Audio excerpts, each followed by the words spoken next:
이 세상은 살아가면서 다른 사람과의 관계가 발생합니다. 그래서 사람들이 눈치를 보게 되죠.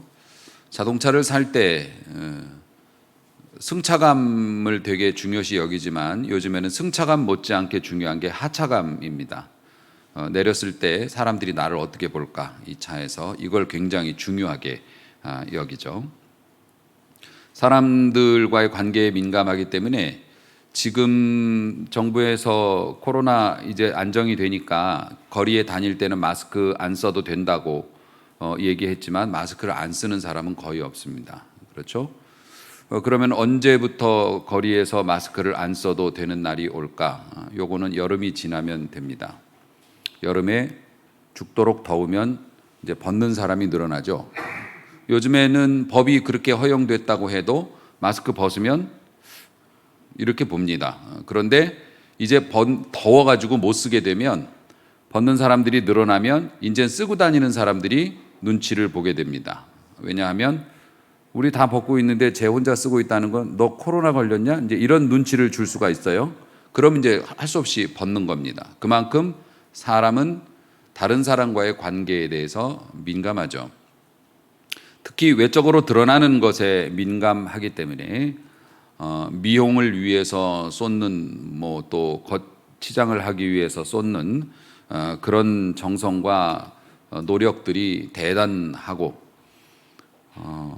소위 말하는 명품이나 이런 것들로 자신들을, 그게 갑옷이죠. 자신들을 이렇게 방어하기 위해서 명품들을 모으는 사람도 있고, 명품을 살 돈이 없으면 명품을 담았던 가방이라도 이렇게 들고 다니면서 어깨에 좀 힘을 주려고 하는 그런 사람들도 많이 있습니다.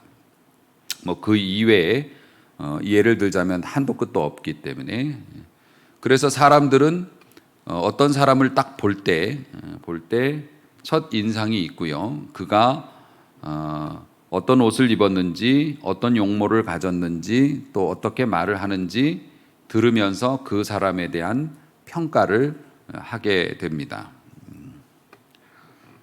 그런데 그런 것으로 사람을 평가하는 것에 대해서 유감스럽지만 또 받아들이기가 좀 어렵지만 이 야고보 사도는 명백히 죄라고 이야기하고 있습니다. 허물도 아닌 죄라고 이야기를 합니다. 그래서 사람 겉모습 보고 차별하지 말라고 하는 것은 안 믿는 사람에게도 통용되는 원리이긴 하지만, 그럼 왜 그렇게 차별하는 것이 죄까지 될 정도로 이게 안 되는 일인가에 대해서 성경적으로 오늘 말씀을 풀어 함께 은혜를 나누려고 합니다. 모든 종교들은 나름의 진리를 가지고 있습니다. 그렇죠? 그리고 그것을 지킴으로써 자신의 값어치가 상승이 되어지고 결국에는 신처럼 의로운 존재가 될 수 있다. 이런 목표를 가지고 있죠. 자기 나름대로의 진리를 가지고 있고 그 규정과 진리에 맞게 행동할수록 이 사람의 값어치가 이제 높아지는 거고, 종교적인 값어치가 이게 계속 높아지다 보면 언젠간 신처럼 될 수 있다. 모든 종교가 그런 이상을 가지고 신앙생활, 종교생활을 하죠. 하지만 예수 믿음은 그렇지 않습니다. 비록 개신교 신앙생활 하시는 분들 중에서도 이전 종교에서 신앙생활했던 버릇을 또 가치관을 그대로 가져오신 분들이 있어요. 그래서 교회 와서도 주지 목사님 찾고 그러시는 분들 계시죠. 십자가 앞에 이렇게 와서 혼자 이렇게 인사하고 가고 이러시는 분들 계십니다. 그리고 공을 많이 쌓아서 교회에 막 기여도 하고 헌금도 하고 일단 하나님 눈에 잘 들어서 그러면 나한테 이제 복이 쏟아질 거다, 투자 개념으로 하시는 분들도 계십니다. 그렇지만 정확히 얘기하면 기독교가 일반 다른 종교들하고 가장 명백히 차이 나는 점이 바로 여기에 있는 건데, 예수 믿는 믿음은 그렇지 않아요. 심지어는 유대교도 율법을 행함으로 하나님 앞에 인정받을 수 있고, 유대교도 행동으로서 이거를 증명해야 한다라고 하는 가치관을 가지고 있어요. 하지만 예수를 믿는 우리 기독교인들, 예수 믿는 사람들에게는요, 그런 행동은 열매이긴 하지만 뿌리는 아니다.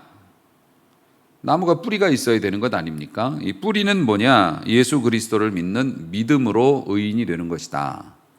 그러니까 불교처럼 뭐 3,000배를 하든지 무슨 뭐 굴 속에 들어가 가지고서 벽만 보고 뭐 7년을 앉아 있고 그런 거 안 해도 되는 거죠. 그러니까는 사람들이 그런 싱겁고 맹탕 같은 종교가 어디 있어? 어디 뭐 말로만 그냥 그렇게 하는 종교가 어디 있어? 그러면서 우습게 보기도 하고 기독교는 수준이 낮다고 하기도 합니다. 그런데 사실 실전에 들어가면 기독교만큼 어려운 종교가 없어요. 율법은 율법 지키면 되잖아요. 기독교는 대전제 진리가 있죠. 너의 이웃을 네 몸과 같이 사랑하라. 이거 됩니까? 어렵습니다. 7년 차라리 굴에 들어가 있는 게 더 쉬울지도 몰라요. 이걸 만약에 100% 완성시키려면 네 이웃을 네 몸처럼 사랑하라는 게 되냐고요. 아내와 남편이 한 몸이라고 얘기하면서도 아내와 남편 사이에서도 그게 정리가 안 돼갖고 매일 그거 가지고서 신경전하고 다투고 법원을 가네 마네 그러고 사는 게 우리들 세상인데, 그런 가족도 힘든 판에 나의 이웃을 내 몸처럼 사랑한다? 이 황금률을 지키는 건 불가능에 가깝죠. 그러니까 사람들이 예수는 뭐 말로만 믿냐? 뭐 이렇게 얘기하지만 실전으로 들어가면 이렇게 어려운 게 또 기독교 신앙생활이기도 한데요. 다시 말해서 하나님께서 우리를 의인이다, 너는 구원받을 자격이 있다라고 얘기하시는 것은 우리의 가치에 있는 게 아니에요. 우리의 가치라는 걸 사람은 뭐로 보냐면 재산 얼마 있냐, 그러니까 이 사람이 귀한 사람이냐 어떤 사람이냐 그렇게 보거든요. 대통령이 납치됐을 때하고 뭐 길에서 노숙자가 납치됐을 때하고 정부에서 대응하는 건 다를 수밖에 없겠죠. 왜냐하면 가치를 매기니까. 그런 것처럼 우리들이 가지고 있는 스펙이나 뭐 어떤 유형 무형의 그 자산들이 가치를 결정해. 그런데 하나님의 나라에서 하나님이 사람을 보실 때 그 사람의 가치는 우리가 알고 있는 그런 유형 무형의 자산이 아니에요. 예수 그리스도를 구주로 믿는 믿음, 이것 오직 그거 하나만이 모든 평가의 기준이 되어지는 것이고 그거 하나로 모든 게 만족이 되어진다는 거예요. 그러므로 그리스도인들의 믿음에 관해서 사실 교회에서도 믿음을 매기잖아요. 수치화합니다. 그래서 가장 쉽게 수치화하는 게 직분이죠. 분 장로님이래. 그러면은 와, 믿음이 정말 좋으신 분인가 보다. 교회에서 되게 활동적으로 많이 오랫동안 일을 하셨나 보다. 이게 딱 돼 있잖아요. 다 그런 건 아닙니다. 그렇지만 일단 그렇게 매겨놓잖아요. 그리고 뭐 급수가 교회에서도 있지 않습니까? 거기에 따라서 또 대접도 다르기도 하고 뭐 그렇게 합니다만은 사실 엄밀하게 성경적으로 보면 이 사람이 믿는 것과 저 사람이 믿는 거에 대해서 차별을 두어서는 안 된다는 게 성경적인 관점이에요. 그러니까 사람마다 믿음이 있음에도 불구하고 교회 잘 못 나오시는 분도 있을 수 있어요. 믿음이 있지만 그 사람이 원래 약간 좀 이렇게 과격한 스타일의 좀 다혈질 그런 성품을 가지고, 요즘에는 뭐 영어 알파벳 기호로 인간을 규정하는 그런 것들이 유행이 있어서 면접 볼 때도 뭐 그 성격 유형 물어보고 뭐 그렇게 한다는데, 사실 그건 옳은 거는 아니라고 생각하지만 어쨌든 뭐 기준이 있어야 되니까 이런 것도 만들었겠죠. 믿음이 똑같이 있어도 어떤 사람은 11조 할 수도 있고 어떤 사람은 11조 안 할 수도 있어요. 물론 하는 게 뭐 더 좋은 일이긴 하지만 그렇다고 해서 예배를 꼬박꼬박 나오는 것과 꼬박꼬박 나오지 않는 것으로 이 사람의 믿음을 평가해서는 안 된다는 거예요. 믿음은 그 믿음 자체로 소중하고, 내가 보석을 가지고 있지만 보석을 가지고 있는 것이 드러나는 사람이 있고 어떤 사람은 가슴속에 품고 있어서 안 드러나는 사람이 있을 수 있지만, 천국 문에서는 그 보석이 있는지 없는지 유무로 이게 들어가고 못 들어가고가 있기 때문에, 그러니까 사실 나 외에 다른 사람의 믿음에 대해서 함부로 판단하거나 평가하는 것도 사실 이게 문제가 될 수 있어요. 죄가 될 수 있다는 겁니다. 물론 헌금을 하거나 교회 뭐 생활을 규정대로 한다고 하는 것이 열매이죠. 좋은 뿌리가 있고 좋은 나무면 좋은 열매를 맺겠죠. 그 열매로 알아볼 수는 있지만 그 열매가 뿌리를 대신할 수는 없다는 거예요. 그래서 미루어 짐작할 수는 있겠으나 이 사람 천국 갔다, 이 사람 지옥 갔다. 이것도 사실 우리가 함부로 말하면 안 돼요. 그거는 정말로 이 믿음에 관한 건 하나님께서 이유가 뭐냐면 은혜로 주시는 선물이기 때문에 내가 노력해서 이거 믿음을 딴 게 아니기 때문에 믿음을 만들어낸 게 아니기 때문에 선물로 던져주신 것이기 때문에 그 믿음이 내 안에 있는 것이 드러나는 사람도 있지만 안 드러나는 사람도 있어서 일단은 타인의 믿음에 대해서 이러쿵저러쿵 얘기하면 안 되고 이 사람이 천국 갔는지 지옥 갔는지에 대해서도 솔직히 확정할 수 있는 사람은 이 땅에 없어요.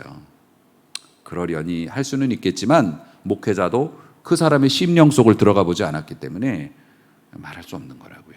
어떤 사람은 우리가 볼 때 시원찮게 신앙생활 하는 것처럼 교회 생활에서 뭐 이렇게 될 수 있지만 사실 다른 상황이 바뀌면 그 사람이 우리보다 더 앞장서서 믿음 쪽으로 더 달려갈 수도 저는 있다고 생각을 합니다.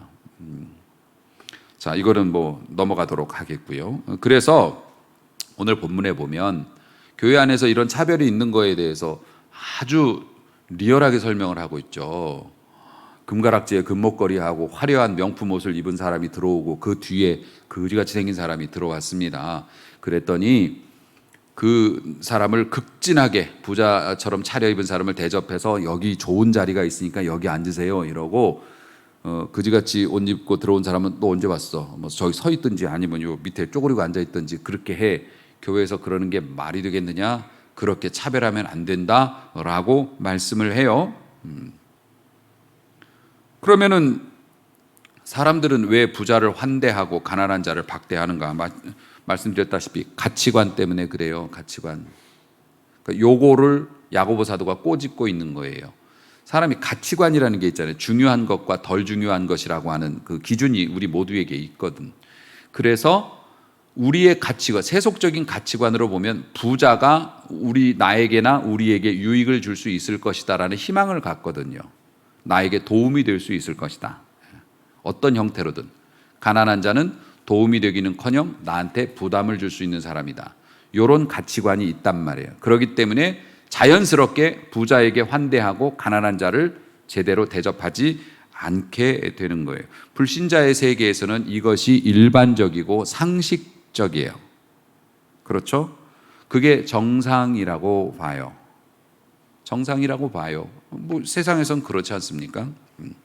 그러니까 세상 사람들은 어떻게 해요?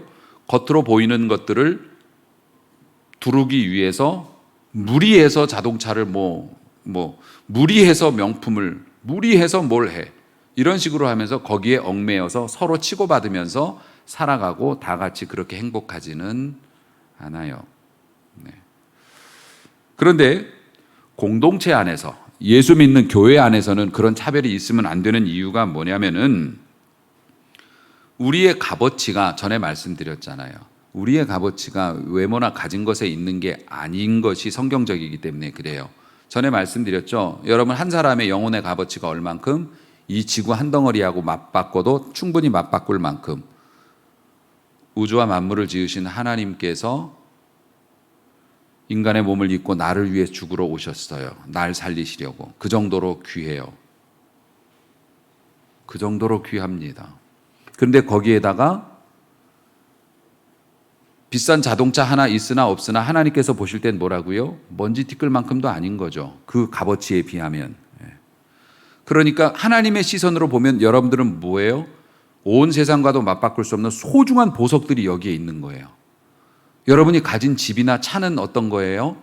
그 보석에 거의 눈에도 띄지 않아요. 여러분의 값어치에 비하면.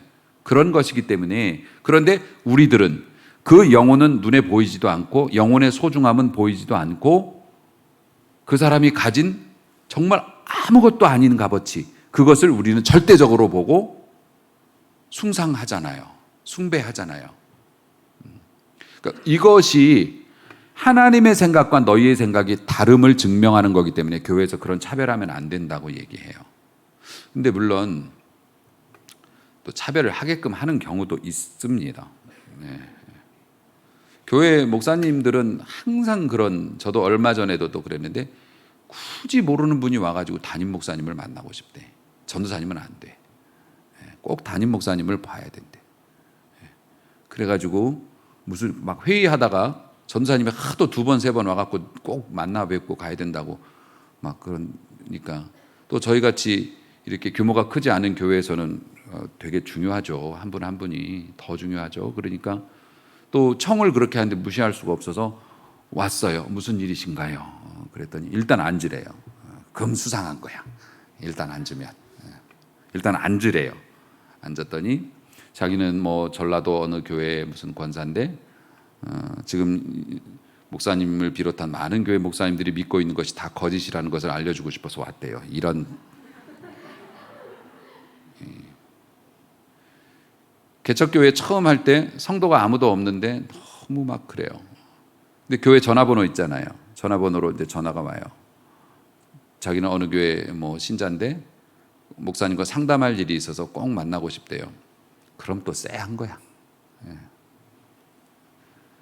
차비를 얼마나 많이 줬는지 몰라요. 상담하고 신앙 상담하고 싶다고 그래서 혹시나 해가지고서 또 혹시 그래 나가 보면 뭐 이제 레파토리가 뻔하죠. 뭐 어디 대구에서 올라왔는데 내려갈 차비가 없어가지고 차비만 주시면, 그 대구 정도 되면은 이게 몇천 원으로 해결될 수준이 아닌 거죠. 그런 일을 이렇게 자꾸 겪다 보면 목사님도 사람을 이렇게 보는 경향이 생길 수밖에 없죠. 뭐 여러분은 더 말할 나위가 없죠. 근거 없이 우리가 그런 행동하는 건 아닙니다. 그럼에도 불구하고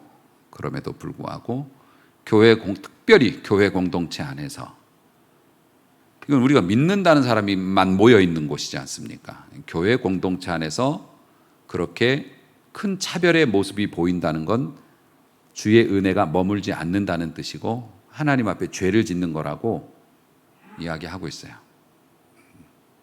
어떤 분들은 이렇게 말할지도 몰라요. 아유, 목사님 뭐 아무것도 안 하신 분하고 매일 교회 나와서 열심히 하는 분하고 뭐 똑같이 대접하고 뭐 똑같이 떡도 한 덩어리씩 주고 그러면 서운하지 않습니까? 그거 자체가 사실 상은 저한테 떡으로 받는 게 아니라 뭘로 받습니까? 우리 주님께서 여러분의 삶 속에서 알아서 챙겨주시는 상을 기대하는 게 믿음 아니겠습니까? 그러니까 우리의 신앙생활의 어떤 그 속내를 우리가 가끔 드러내게 되는데, 그럼에도 불구하고 어쨌든 교회에서는 사람 차별하면 안 된다라고 이야기하는데, 그 큰 이유가 뭐라고요? 우리의 값어치가 워낙 소중한 것인데 드러나는 것들은 그 소중한 것에 비하면 별게 아니고, 또 하나 하나님께서 먼저 사람을 외모로 취하지 않으셨기 때문에 그래요.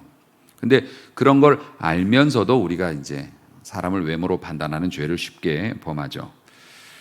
5절 말씀에 보면 들으라라고 말씀하세요. 들을지어다라고 말씀하세요. 내 사랑하는 형제들아, 내가 사랑하는 분들이니까 말씀드려요. 들으세요. 이건 명령입니다. 아주 강경한 명령이죠.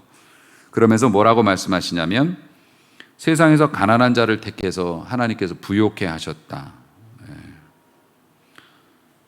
믿음에 부욕해 하셨다. 가난한 자들을 하나님께서, 잘 들어요, 하나님께서 가난한 자들을 선택해서 믿음의 부자가 되게 하셨어요. 이렇게 말씀하고 있어요. 이게 뭡니까? 하나님은, 예수님은 부자를 미워하시나? 아니, 그렇지 않아요. 그 부자가 부가 될 수 있는 것도 하나님이 주신 거기 때문에 하나님은 부자 미워하지 않아요. 예수님도 부자 미워하지 않으십니다. 근데 부자가 나쁜 짓을 하니까 부자임에도 불구하고 눈치 안 보고 그렇게 하신 거지 부자 미워하지 않습니다. 아니, 내 자식이 가난하고 밥 굶고 맨날 눈물 흘리면서 사는 걸 누가 좋아해요? 하나님께서 주신 풍성함이 이 세상에 가득한데 다 부자 되실 수 있고 부자 되시기를 주의 이름으로 축복합니다. 의욕이 없어. 이런 거에도 의욕이 없으면 어떡해요? 여러분, 그러면 왜 하나님은 가난한 자를 선택해서 믿음에 부욕해 하셨을까? 여기서 가난한 자라는 게 돈이 없는 사람을 말하는 게 아니에요. 우리 주님께서 말씀하셨지요. 심령이 가난한 자는 복이 있나니. 심령이 가난한 자예요. 심령이 가난한 자면 뭔가? 우울증 걸린 사람인가? 아니요. 심령이 가난한 자라는 거는 돈을 가지고도 안 되는 게 있구나. 내가 가지고 있는 이 소중한 것들이 영원한 천국으로 가거나 내 인생을 진짜로 행복하게 만드는 것이 아니구나라는 걸 깨달은 사람이 심령이 가난한 사람이에요. 그래서 사도 바울이 예수님을 만나고 난 후에 세상을 보는 세계관이 바뀐 거잖아요. 그전에는 너무너무 소중해. 너무너무 소중해. 예. 그런데 지금은요, 변기에다가 놓고 물 내리고 싶을 정도로 바뀐 거예요. 심령이 가난해졌기 때문에 그런 일이 있는 겁니다.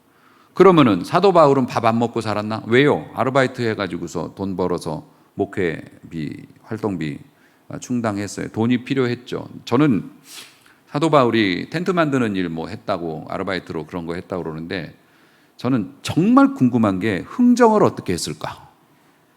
장사잖아요, 그것도. 안 그렇습니까? 사도 바울도 장사한 겁니다. 이거 얼마 주셔야 되는데요, 이렇게 얘기했을 거 아니에요. 그러면 머릿속에 그런 갈등이 있을 것 같아.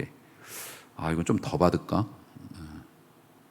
이게 내가 뭐 자선 사업하는 것도 아니, 내가 이만큼 힘들었으면 좀 더 받아야 되는데, 혹은 고객을 돌려보내고 나서 좀 더 받았어야 되는데. 전 사도 바울도 그런 고민했을 것 같아. 의욕이 없어. 좀 도와주셔야 저도 이렇게 힘이 나서 막 샘솟지요. 뭐 여러분 저 입 막으려고 지금 여기.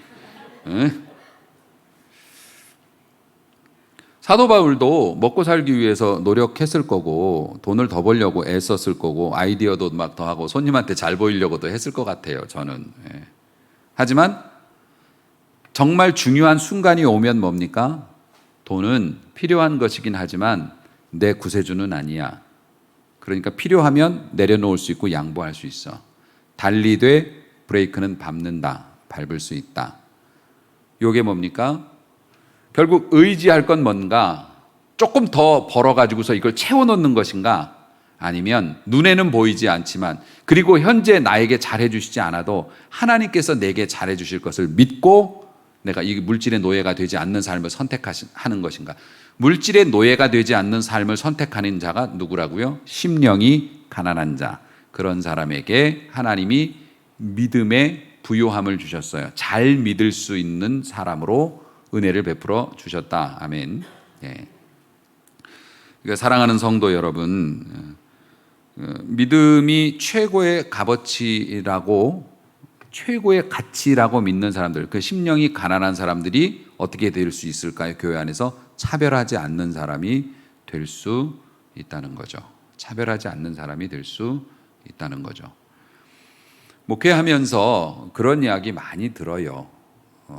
다른 교회에 계시다가 오신 분들이 상처가 있어요. 그 상처 중에 대표적인 게 뭐냐면, 목사님이 부자들한테만 잘해주시고 가난한 나에게는 별로 관심도 안 가지시고 또 잘 이렇게 대해주시지 않는 것 같아서 마음에 큰 상처를 받았다. 아니라고는 말 못하겠습니다. 아니라고는 말 못해요. 그렇게 보일 수 있죠. 근데 저는 그렇게 보이지 않도록 조심하도록 하겠습니다. 뭐 우리 서로 다 아는 얘기들이니까, 설령 마음이 그렇게 부자들한테 호감이 더 가더라도 그렇게 보이지 않도록 잘 감추고 노력하도록 하겠습니다. 너무 표신하게 하지 않도록 그렇게 하겠고, 그렇다고 해서 교회에 막 열심을 내시고 많은 일들을 기여하시고 이런 분을 일부러 경멸할 필요는 없잖아요. 아무것도 안 하고 뭐 그냥 할 수도 없고 하지도 않는 분들을 막 계속 업고 다닐 수는 없잖아.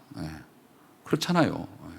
그러니까 여러분들도 조금 이해하시고 티 안 내도록 최선을 다해서 노력을 제가 할 것인데, 어쨌든 심령이 가난한 자들이 믿음의 가치관이 있기 때문에 사람을 차별하는 일에서 좀 자유로울 수 있다. 저도 그런 목회자가 되기를 원하고요.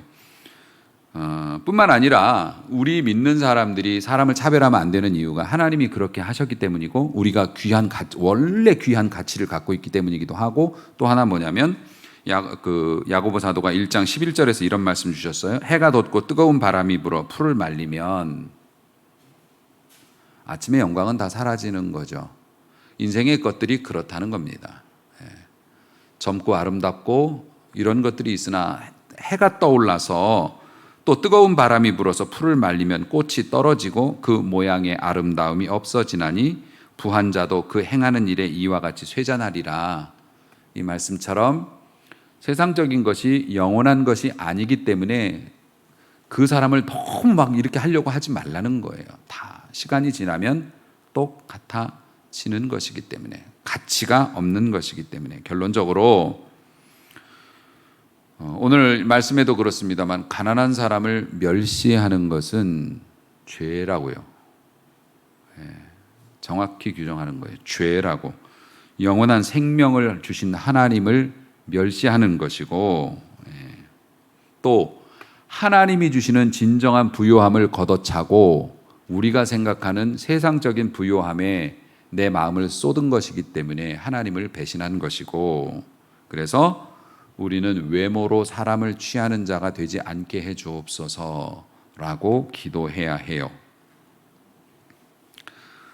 마지막으로 외모로 사람을 취하는 것은 말씀드렸듯이 너의 이웃을 네 몸과 같이 사랑하라고 하신 그 큰 계명을 어기는 것이 되기 때문에 죄가 된다고 얘기해요. 우리 부자 청년의 비유 알고 있죠? 부자 청년이 예수님 찾아왔습니다. 어떻게 하면 영생을 얻을 수 있을까요? 예수님께서 말씀하셨습니다. 율법을 지켜라. 그거는 어려서부터 제가 잘 지켜왔고 큰 문제가 없다고 생각합니다.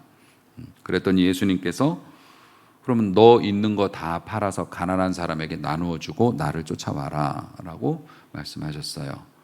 근데 사실 나를 좇으라 라고 얘기하는 것이 물론 뭐 기독교인이 되라, 예수님을 믿는 사람이 되라라는 의미도 있지만 제가 알기로는 너희 내 제자로 와라, 나를 쫓으라 그러니까 지금 예수님이 땅에 계실 때니까 나를 쫓아다녀라 라는 건 제자로 들어오라는 얘기인데, 예수님의 제자가 될 수 있는 그 기회를 예수님이 직접 말씀하셨어요. 너 네 소유를 다 팔아서, 율법까지 다 지켰으면 깨끗하니까 소유 다 팔아서 가난한 사람에게 주고 나를 따를 수 있겠니? 라고 물어보신 거는 엄청난 기회죠. 지금 만약에 예수님이 나타나셔서 너 회사고 뭐고 다 정리해서 집안 다 정리하고 너 나를 따라서 올 수 있겠니? 그러면 갈 수 있을까요? 안 가지. 뭐 주님 다 알고 있지만 뭐 굳이 또 회사까지, 어렵게 들어가는 회사까지, 그럴 정도인데 그 옛날에 그 부자 청년은 굉장히 근심했답니다. 근심하고 돌아갔어요. 그러면은 이 부자 청년이 문제가 발생된 게 어떤 거냐고요. 부자 청년은 열심히 노력해서 율법도 다 지켰는데 예수님께서 마지막으로 딱 물어보는 거예요. 너는 네 인생에서 제일 중요한 게 뭐라고 생각하니? 하나님의 나라와 영생이라고 생각하니? 너 부자니까 너 재산 다 처분하고 재산에 대한 미련을 버리고 나를 따르면 네가 영생을 얻을 거라고 내가 딱 제시를 했는데, 이 사람은 영생보다는 지금 이 재산 처분이 문제였던 거죠. 되게 안타까운 일이 아닐 수가 없습니다. 예수님이 속내를 딱 해서 이거냐 저거냐 결정해라라고 말씀하셨을 때, 사실 부자 청년이 예수님 말씀처럼 자기 재산 다 가난한 자에게 주고 따라왔더라면 그의 인생은 그 재산을 가지고 살았을 때보다 훨씬 더 어마어마한 인생을 살았을 텐데, 한 번뿐인 인생이라 그랬을 텐데 참 아쉬워요. 결국 이 부자는 모든 계명을 다 지킨다고 생각을 했지만 너의 이웃을 네 몸과 같이 사랑하라 하신 그 계명은 못 지킨 거잖아요. 제가 아내에게 돈을 줍니다. 뭐 생활비로 돈을 주기도 하고 혹은 그냥 막 줍니다. 막 줘요. 저는 이자를 받지도 않고 돌려달라고 얘기하지도 않고 제가 아내에게 돈도 없지만 줘야 될 필요가 있으면 막 줍니다. 그리고 그 성도님들께서 가끔 이렇게 목사님 용돈 하세요라고 이렇게 주시는 게 있는데 그걸 왜 아내에게 줍니까? 저에게 줘야죠. 여보, 어느 뭐 집사님 권사님이 목사님 책 사보시라고 이거 주셨어요. 그러면 이리 줘 이렇게 못 하겠어요. 저는 당신 써요. 선물이야 이렇게 얘기해줘. 이건 뭐 저도 머리가 돌아가니까 앞으로 편안하게 살려면 그렇게 해야 되는 거죠. 그러니까 잘 생각하시기 바랍니다. 그래도 막 줍니다. 막 주는 이유가 뭐냐면은 설령 그거를 뭐 아내가 다 썼던 아니면 이게 저축을 해갖고 좀 가지고 있던 집안에서 돈 필요한 게 있으면 도로 내놓을 걸 알기 때문에. 그죠? 아직 그렇게 해본 적은 없는데. 그러니까 내 아내에게 내가 경제적으로 뭐 이렇게 막 주고 막 이러는 것들은 뭡니까? 내가 내 몸이라고 생각하고 사랑하기 때문이에요.